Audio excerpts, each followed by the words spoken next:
Hi everyone, it's Ardith, and I'm excited to be back here on the Ellen Hutson blog and YouTube channel with a fun candy jar Christmas card using the new Hard Candy Christmas set.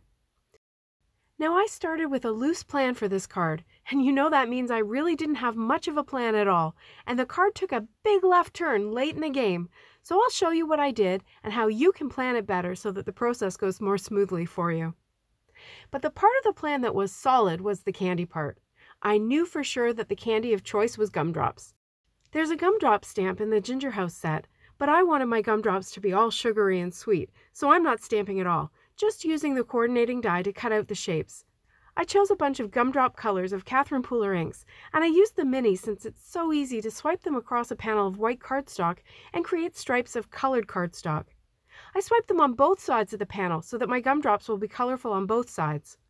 I had Bellini for the orange, It's a Girl for the pink, Tiara for the lemon ones, Garden Party for lime, and then Pixie Dust for the grape ones. Now for the sugar. I got out my Nouveau Glimmer Paste in Moonstone, which is clear, and which I'm clearly running out of. I grabbed my Tonic Media spatula and I put out a few gobs of the glimmer paste at the top of the panel. Then I used my Thermoweb stencil pal to spread it evenly all over the panel. I find this such an easy way to get it spread evenly. I had to hold onto the panel with my fingernail to keep it from moving. These inks are water reactive, which is fabulous for water techniques, but you don't want to be playing with the paste over top of them for too long, or you may pick up some color and spread it to another color. When I was all done, I set it aside to dry. Once that side was dry, I flipped it over and I did the same thing on the other side. I completely finished off that jar of glimmer paste, so it's time to order some more. I did consider cutting the gumdrops first and then coating them in glimmer paste, but this method seemed more efficient, and once it's dried, I'll die cut the candies. By the way, coating both sides meant that it took overnight to really dry thoroughly.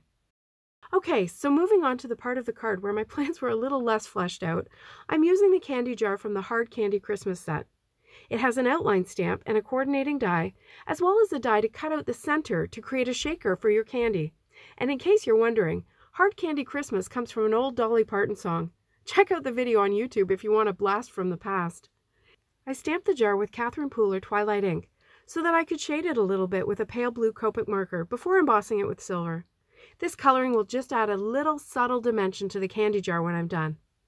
I left the stamp in my MISTI so I'll be able to stamp over the gray lines with WOW embossing ink. It's better not to color on embossed lines since that can impact both the embossed line and the Copic marker nib. I stamped it a couple of times because I tend to let that pad get too dry before I re-ink it, and then I sprinkled silver powder over the top and I heated it with my heat gun.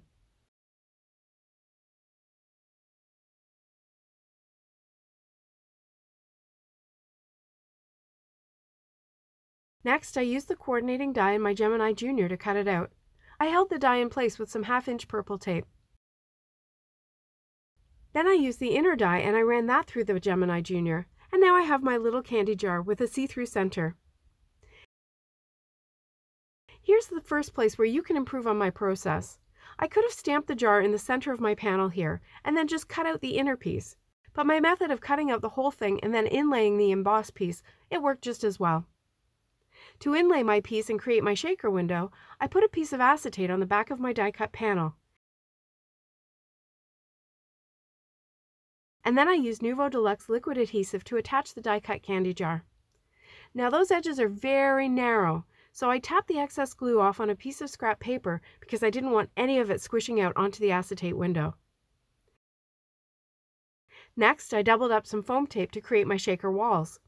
Doubling it up is easy. You just fold it over on itself, and it gives your shaker filler more room to move around freely.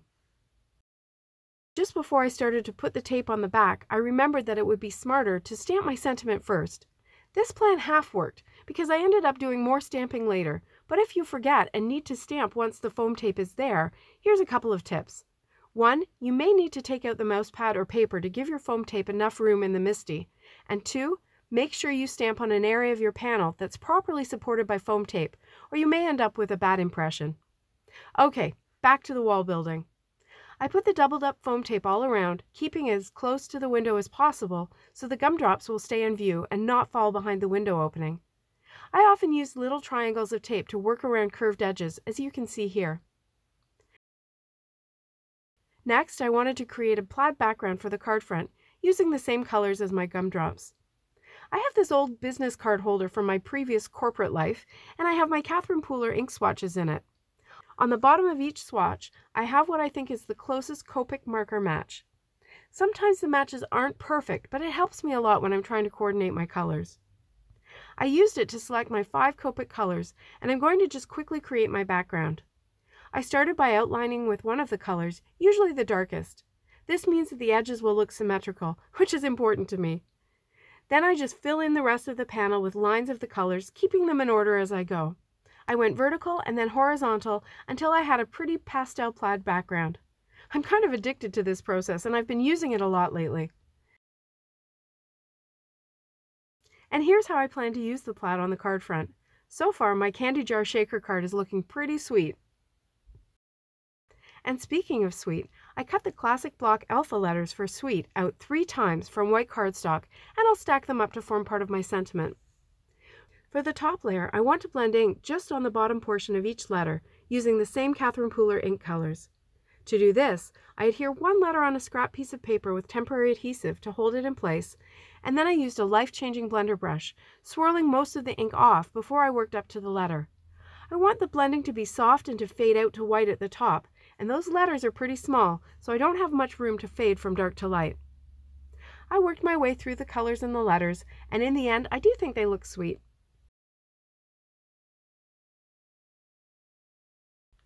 To stack the letters, I used a Zig 2-way glue pen, which is easy to control, and it gives a bit of wiggle time to make sure that everything's lined up correctly. To place the letters onto the card front, I used my Make Art station because of its magnetic ruler. You just line up your panel, line up the ruler, and it won't move while you glue down your letters. But I realized that the W and the second E were both not on a level surface because of the edge of the window. So I cut some extra pieces and glued them onto the appropriate parts of the backs of those letters. For the first E, I just added a whole other layer, and now all my letters will be level across the card. It just took a couple of extra minutes, but I'm much happier with how they look. Once I had them all level and lined up, I used the Nuvo Deluxe adhesive again to attach them permanently to the card, again tapping off the excess glue on scrap paper so it won't squish out.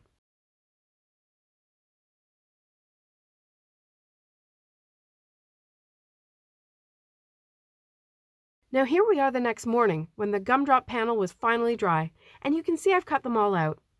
I glued a couple to the front of the card, and I stamped a little addition to my sentiment so it now says, "Have a sweet Christmas." And that's how I know that you have to remove the mouse pad from the MISTI and stamp on a well-supported part of the panel if you stamp after you've put the foam tape on the back of your panel. And now here's where my loose plan took that big left turn.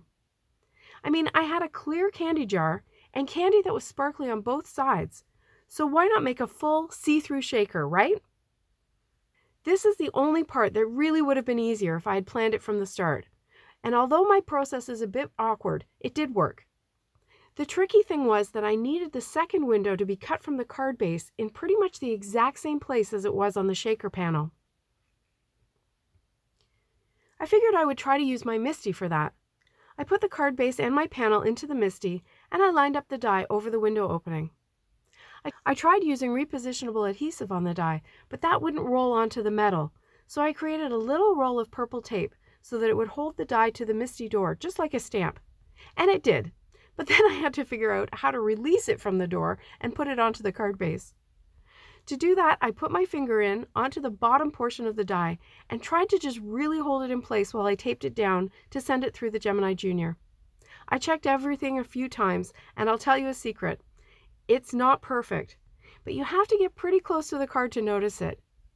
If you do it at the same time as you do the front panel, you'll have a much easier time, and it will be perfect.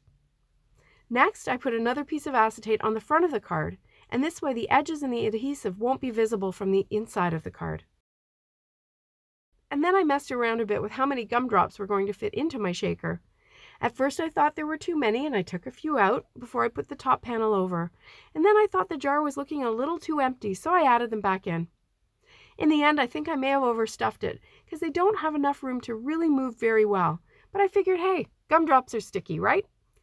Then it was time to remove the release paper and place the front panel over the card, trying to line up the edges of my panel properly, but also the front and the back shaker windows. I just took my time and I made sure I was happy before I pressed everything down for good. But what about that plaid panel, you ask? Don't worry, I didn't let it go to waste. I made it part of the inside of the card, so it's actually visible through the window. Plus, the colors are light enough that your handwritten greeting will be perfectly legible. The plaid panel made the card thicker, so I gave it another burnish with my bone folder so the card will close. And there it is. These non-traditional colors make for a sweet candy-themed card that could easily be a birthday card as well. Even though the dry time was a real test of my patience, I think the sparkle on both sides of the gumdrops was totally worth it. And here's another couple of ideas that I had for the hard candy set. This first one, I used some masking so that the lid was over to the side. I filled my jar with masked candies and colored them in with bright Copic colors. And by using only red and green Catherine Pooler inks, this one has a vintage duotone feel. If you enjoyed this video, please give it a thumbs up below and subscribe to the channel for more inspiration. Product links are below in the description and also on the blog. Thanks so much for watching. See you next time.